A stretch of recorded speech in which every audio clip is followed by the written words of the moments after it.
E o nosso querido Léo Batista, com a famosa voz marcante, elegeu alguns destaques deste ano. Então, vamos estender o tapete vermelho pro céu, Léo. Alô, muito boa tarde. O Brasileirão acabou e eu já tô até sentindo saudade, sabe? Bom, mas não é tanta saudade assim. Eu tô ansioso mesmo é pelo Natal. Bom, mas falando do campeonato, teve muita coisa legal, não é? E, aliás, eu vou dar aqui os meus destaques. Então, roda a vinheta.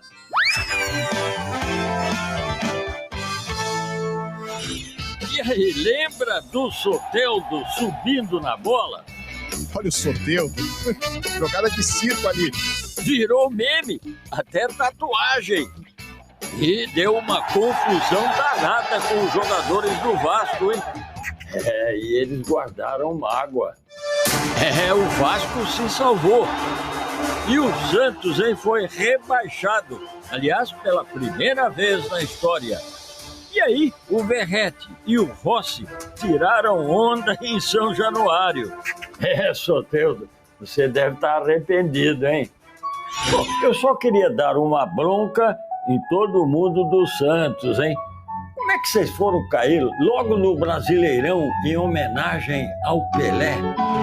A campanha santista foi horrível. Ainda teve uma goleada histórica. 7-1 pro Internacional. 7 pro Inter, 1 pro Santos. Fim de papo do Beira-Rio.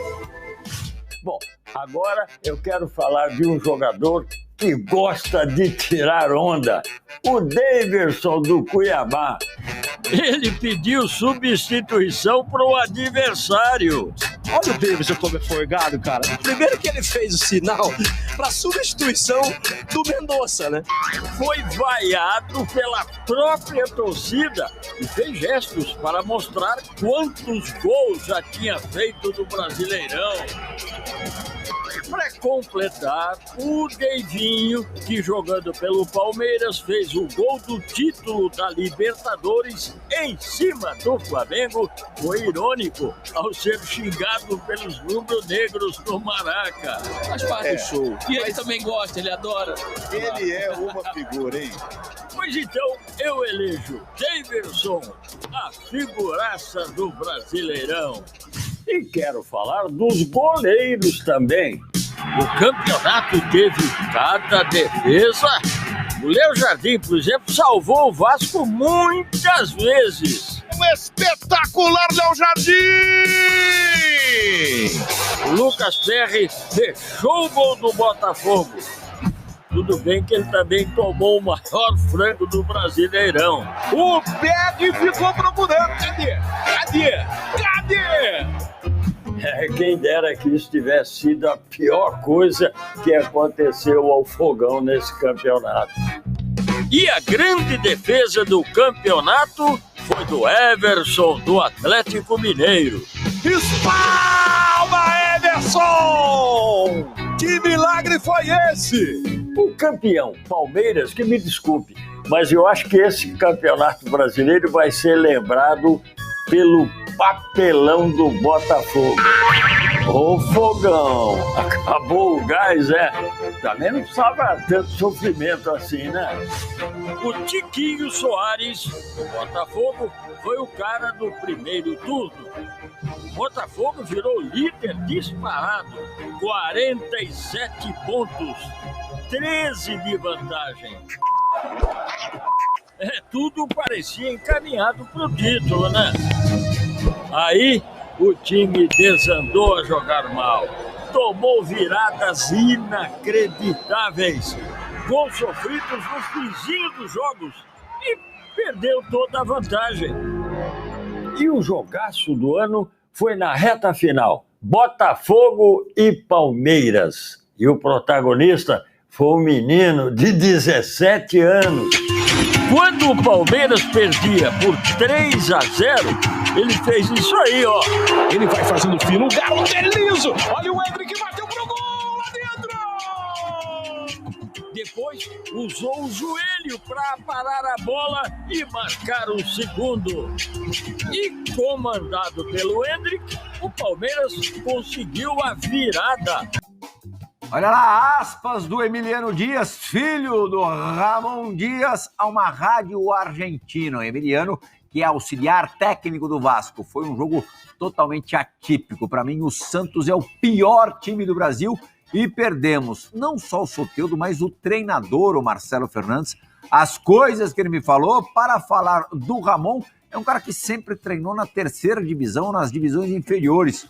Foi uma falta de respeito total, lembrando do confronto entre os times no Brasileirão. O Soteldo não ganhou nada, o Soteldo, todo mundo se lembra, subiu na bola naquela ocasião. Tem que ter memória, tem que ter respeito pelas pessoas que ganharam títulos, não por mim, que sou um simples auxiliar, mas tem uma trajetória maior do que do treinador deles. Ele vai treinar na segunda divisão, é o que merece. Pegou pesado, dizem que a gente não deve chutar cachorro ou peixe morto, mas o Emiliano não quis saber não, Zé. Ele tinha que ter falado isso logo após o jogo. No dia. No dia. É. Falar que depois que ele conseguiu ficar na Série A, aí é fácil, né? Aí todo mundo fala, ele tinha que ter falado logo após o jogo. Após o jogo, ó, fizeram isso, se comportaram dessa forma, tal. Eu não lembro de ter... Houve outras situações também, né? O alto-falante da Belmiro. Eu acho que toda... O locutor ali do estádio falou agora a escalação do time mais rebaixado no Brasil, do time grande mais rebaixado. A provocação do Soteldo, aí depende, né? Você pode entender de várias formas. Tem gente que vê uma provocação por causa do jogo, não de menosprezo do time do Vasco, mas sim provocar para ter uma expulsão, para ter uma... que a gente sempre fica nessa linha tênue entre o futebol clássico, a arte e a provocação, né? Sempre existe esse tipo de comparação. Mas essa entrevista seria boa se fosse após o jogo contra o Santos. Aí tudo bem, é válido. Bater em time que já, né, tá, é complicado, né? Acho desnecessário. Você, depois, né, que acontece, que se ele tivesse caído, ele ia falar tudo isso? Porque por um resultado...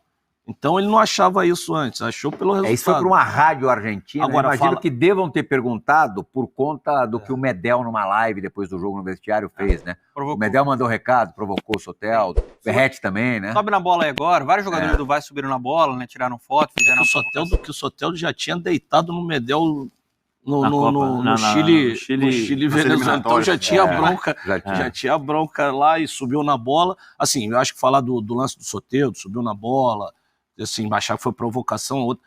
Mas, pô, agora falar que o cara, no caso ali do Marcelo Fernandes, vai treinar a segunda divisão, treinador de terceira divisão, né? Acho que isso é também falta de respeito. Acho que exagerou também. Não, a informação, o Marcelo Fernandes pode até continuar no Santos em uma outra função ali e tal. Mas ele, o treinador do Santos, ainda mais com nova gestão que vai assumir agora, não vai ter nenhuma. Amanhã tem eleição no Santos, né? Com 5 candidatos. Eu sou de escorpião com as escorpião, né? Então eu sou vingativo. Isso? Eu sou. Você fala isso em rede nacional, assim? Eu guardo ódio, rancor, eu guardo tudo. Né? Então eu respeito a vingança. Eu acho legal. Eu falei ontem aqui, né? O Santos é um time muito simpático, né? Normalmente, assim. O Santos tem pouca rejeição. Pouca gente quer o mal do Santos, deseja o mal do Santos. Mas dessa vez tinha muita gente torcendo pro Santos pela, toda soberba será castigada. Você viu gente que não era vascaína, gente que não era do Bahia, que estava concorrendo com o Santos, mas tipo assim, olha, em alguns casos ali, o Santos ali, no momento que também não era para fazer, você fala, pô, o Santos tá ameaçado de abaixamento também, né? Não era hora para fazer isso, não era para subir na bola, para provocar, gozar o outro que foi rebaixado. Então, a torcida do Santos, com orgulho, sempre tinha uma faixa, né? Em segundo, algumas vezes. Na segunda, nunca. O pessoal já pegou, fez meme lá. Na segunda, em 2024. Também tem outros, né? Isso também tem outros clubes. Não é só o Santos, não é exclusividade do Santos. Não é. O São Paulo também faz isso. Também faz, lógico. Então não é não. Então, isso é contexto, faz parte do contexto. Como eu falei, tem gente, por exemplo... Mas assim, como teve torcedor do Flamengo, também torceu pra gente ficar só junto com o São Paulo, como os únicos que não caíram. Mas eu entendo isso faz parte. Quem apanha, quem bate, esquece. Quem apanha, não esquece. Mas quem apanha também não esquece. Então, quem apanha depois de volta não esquece. Você achou que tinha gente torcendo pro Santos cair? Tinha. Eu tava percebendo. É uma coisa assim, torcendo assim, pô, o Soteldo merece. Tanto que os caras do Vasco não esqueceram. O Vasco podia se livrar como se livrou e esquecer de nada. Os rivais então, por exemplo, por isso que eu falo, quem apanha não esquece. Uma pessoa fez mal pra você. Depois, mas torceram. Eu sei que faz parte do não futebol, é a coisa mais futebol, bonita, não é a coisa mais simpática, viva a paz, o perdão e não sei o que e tal. Mas assim, quem apanha não esquece.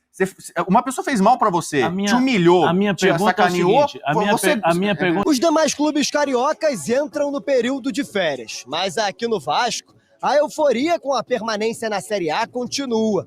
Principalmente porque a diretoria prometeu um 2024 melhor aos torcedores. 270 milhões de reais vão ser investidos pela SAF para serem utilizados no futebol. E as mudanças já começaram. A gente conversou com o Paulo, a quem eu agradeço muito. A gente teve uma relação muito boa. Eu espero que continue tendo mesmo que ele não esteja no Vasco. É um grande profissional, mas a gente entendeu que precisa mudar o perfil. E então hoje a gente comunica que o Paulo não faz mais parte da diretoria do Vasco da Gama e que nos próximos dias a gente deve conversar novamente sobre possíveis nomes. Com a demissão do diretor executivo de futebol, o Vasco vai ao mercado em busca de um novo profissional. Alexandre Matos é o principal alvo. Entre as prioridades da diretoria está a permanência de Ramon Dias, que tem contrato até o fim de 2024, mas que ainda... O Vasco deu início à reformulação no seu departamento de futebol. Paulo Brax não é mais o diretor esportivo do clube. A gente conversou com o Paulo, a quem eu agradeço muito. A gente teve uma relação muito boa. Eu espero que continue tendo mesmo que ele não esteja no Vasco. É um grande profissional, mas a gente entendeu que precisa mudar o perfil. Nos próximos dias a gente deve conversar. E sim, concordo, a decisão tem que ser rápida. Então, nos próximos dias a gente deve, se Deus quiser, anunciar alguém já para assumir a cadeira. E dentro dessa linha de um profissional mais vitorioso para tocar o futebol do Vasco no lugar do Paulo Brax, um nome já ganha força. Alexandre Matos, atualmente no Atlético Paranaense. Lúcio Barbosa não confirmou este profissional, mas deixou claro que os executivos da 777 têm pressa até para que o planejamento de 2024 já possa começar. Sobre o orçamento, até por questões estratégicas, a gente não fala de números para o futuro, mas a gente vai sim estar presente no mercado para competir com os grandes times por jogadores bons que sejam do tamanho do Vasco e que consigam jogar no Vasco como os que a gente tem hoje, que não é qualquer um que consegue jogar no Vasco. Além de Paulo Brax, Abel Braga também não fica no Vasco para a próxima temporada. A tendência é que o coordenador técnico acerte sua volta ao... Além da emoção, Pedrinho é ativo nos bastidores e se aproxima do futebol do Vasco. Presidente eleito teve influência na demissão de Paulo Brax e vem conversando com o CEO Lúcio Barbosa. Início da relação é promissor, e executivo sugere contato diário com o ex-jogador à imagem de Pedrinho aos prantos, em um camarote de São Januário. Logo após o Vasco confirmar a permanência na Série A, viralizou. No entanto, além da emoção, o presidente eleito tem sido ativo nos bastidores nos últimos dias. Pedrinho ainda não assumiu a presidência do Vasco, mas vem, aos poucos, estreitando os laços com a SAF. A relação com o CEO Lúcio Barbosa é próxima e, embora ainda não participe das decisões do dia a dia, o ex-jogador tem participado de conversas e, de certa forma, vem sendo ouvido. Um caso específico foi a saída do diretor de futebol Paulo Brax, demitido na quinta-feira. Lúcio e Pedrinho se reuniram no início da semana passada, quando o presidente eleito falou sobre a importância de mudanças no comando do futebol. Pedrinho expressou sua opinião e deixou claro ser a favor da saída de Brax. Ele argumentou e entendia que o dirigente não tinha o perfil que o Vasco precisa para a próxima temporada. Coincidência ou não, Brax foi surpreendido e demitido na quinta de manhã, horas após o Vasco vencer o Bragantino e assegurar a permanência na Série A. Pessoas ouvidas pela reportagem acreditam que a posição de Pedrinho teve influência na saída de Paulo Brax. Lúcio Barbosa e Pedrinho conversaram na quinta-feira, logo após a demissão do diretor de futebol e antes da coletiva de imprensa do CEO, no início da tarde, em um hotel na zona sul do Rio de Janeiro. Durante o encontro na segunda passada, Lúcio perguntou ao ex-presidente quem ele traria para o lugar de Brax. Pedrinho sugeriu Rodrigo Caetano, dirigente do Atlético Mineiro. Rodrigo, no entanto, não foi procurado até o momento. O Vasco vem negociando com Alexandre Matos, do Atlético PR. As conversas estão em andamento, e a expectativa é que haja uma definição na próxima semana. Pedrinho não está envolvido nas tratativas, assim como não se envolveu na demissão de outros nomes do departamento de futebol, como o coordenador de transição Carlos Brasil e o supervisor Fabiano Luns. Ele opinou apenas na saída de Paulo Brax. De toda forma, o entendimento é que Lúcio vem sendo receptivo às ideias de Pedrinho e sugeriu que o diálogo entre os dois seja diário, devido ao dinamismo do futebol. Pedrinho concordou e aguarda os próximos contatos do CEO do Vasco. Outros temas abordados no encontro entre Lúcio e Pedrinho foram investimentos estruturais no CT, softwares, scout, entre outras coisas, algo alinhado com o que pensam o técnico Ramon Dias e a SAF. Lúcio Barbosa prometeu na quinta que o centro de treinamentos Moacir Barbosa receberá um investimento grande. A posse de Pedrinho acontecerá na segunda semana da segunda quinzena de janeiro, em dia a ser definido. Até lá, ele não terá posição oficial no Conselho de Administração da SAF, mas o início da relação, ainda que de forma informal, é promissor. Os dois lados têm mostrado afinidade, e Lúcio parece entender que Pedrinho e seus pares pretendem se envolver muito mais no dia a dia do futebol do que a atual gestão de Jorge Salgado. É muito boa a relação. Eu tenho uma relação muito boa com o Pedrinho, e comecei a conhecer os novos membros. Acredito que eles venham adicionar, e vamos dar trabalho aos adversários, disse Lúcio Barbosa, após a confirmação da permanência do Vasco na Série A.